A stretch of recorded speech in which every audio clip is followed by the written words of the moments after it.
Assalamualaikum warahmatullahi wabarakatuh.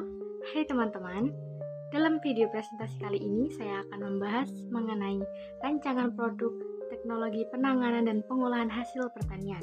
Baik, sebelumnya perkenalkan, nama saya Anisya Nurul Laili. Saya dari Prodi Penyuluhan Pertanian Berkelanjutan semester 6. Langsung saja masuk ke dalam latar belakang perancangan produk yang akan saya buat.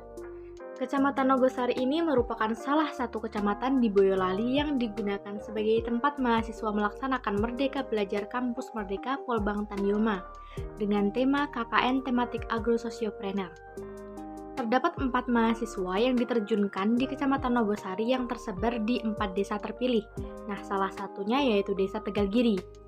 Banyak desa di Kabupaten Boyolali berlomba-lomba membangun wisata, seperti halnya yang dilakukan oleh pemerintah Desa Tegalgiri, Kecamatan Nogosari, yang saat ini sedang merintis desa wisata Kebun Kelengkeng.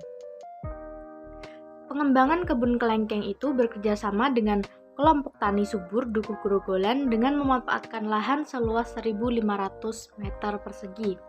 Nah, untuk jenis kelengkeng yang ditanam yaitu varietas Itoh, yaitu varietas kelengkeng yang berasal dari Thailand yang dikenal memiliki daging buah yang tebal, rasanya manis, kesat, dan berbiji kecil. Kebanyakan hasil panen kelengkeng itu dijual secara langsung atau dalam bentuk buah segar. Jarang sekali adanya olahan hasil panen pada produk kelengkeng di Desa Tegalgiri. Nah, oleh karena itu menjadikan peluang bagi saya untuk pembuatan atau inovasi olahan produk kelengkeng guna menambah nilai jual dari hasil panen kelengkeng. Yang selanjutnya yaitu perencanaan produk.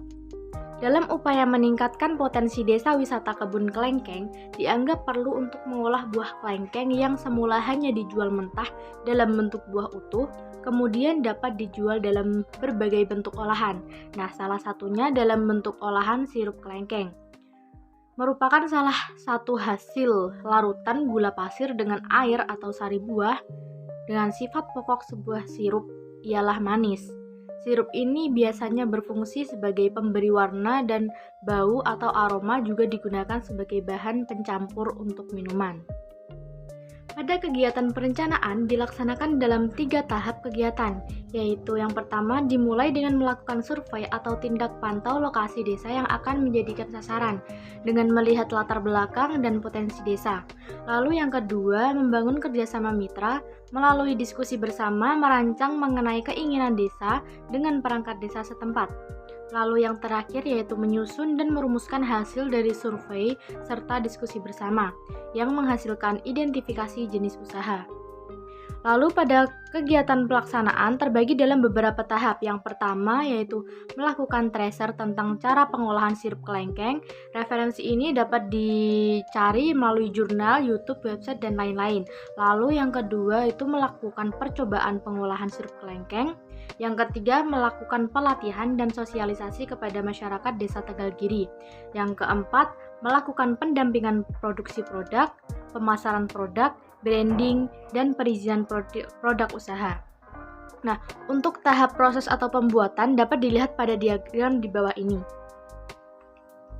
Tahap proses pembuatan terbagi dalam 3 tahap, yakni yang pertama tahap persiapan, tahap pelaksanaan, dan juga tahap penyelesaian. Untuk tahap persiapan tersendiri yang dilakukan yakni persiapan alat dan juga persiapan bahan. Yang kedua tahap pelaksanaan ini diantaranya yaitu penghancuran, perebusan, dan juga pemasakan serta penyaringan. Dan untuk tahap penyelesaian dilakukan penyelesaian dan juga pelabelan.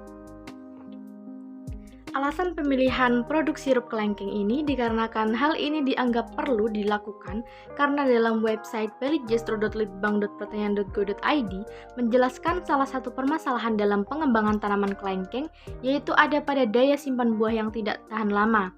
Buah kelengkeng hanya mampu bertahan 7-10 hari setelah panen dalam suhu ruang. Untuk proses yang terjadi ini didahului dengan browning yang dicirikan dengan perubahan warna kulit buah berubah menjadi coklat kehitaman, dan juga kulit buah yang lentur ini menjadi kaku, di mana proses tersebut terjadi setelah 3-5 hari setelah panen dan kemudian busuk 4-5 hari berikutnya. Selanjutnya yaitu kemasan yang saya pilih untuk produk sirup kelengkeng, yaitu botol plastik yang secara umum berbentuk silinder yang dilengkapi dengan penutup khusus untuk memudahkan pengguna membuka serta menutup kembali botol tersebut. Sebagai wadah sirup, kemasan ini dibuat dengan plastik yang kuat agar lebih tahan terhadap suhu. Terlebih lagi, kemasan botol yang digunakan harus memiliki daya tahan terhadap panas. Sedangkan untuk ukuran botol, kemasan, dan juga label produk akan direncanakan lebih lanjut. Alasan pemilihan kemasan botol plastik pada produk sirup kelengkeng yaitu karena botol plastik ini memiliki bentuk yang relatif simpel, anti pecah, serta mudah dibawa kemana-mana. Botol plastik juga berfungsi untuk melindungi sirup dari kemungkinan kontaminasi benda asing atau zat lain yang mungkin mencemari isi dari kemasan. Oleh karena itu, bentuknya yang praktis dan juga simpel serta fungsinya, saya lebih memilih menggunakan botol plastik daripada botol yang terbuat dari kaca atau bahan lainnya. Selain itu, kemasan ini bisa diandalkan sebagai kemasan produk yang memaksimalkan fungsi promosi dan branding karena bentuknya yang beragam dan juga unik. Sekian presentasi saya mengenai rancangan produk inovasi yang akan saya gunakan dalam MBKM KKN tematik Agrososiopreneur kali ini. Saya mohon maaf apabila terdapat kesalahan kata selama saya mempresentasikan hasil rancangan saya. Semoga kedepannya rancangan produk inovasi ini akan segera terrealisasikan. Terima kasih. Wassalamualaikum warahmatullahi wabarakatuh.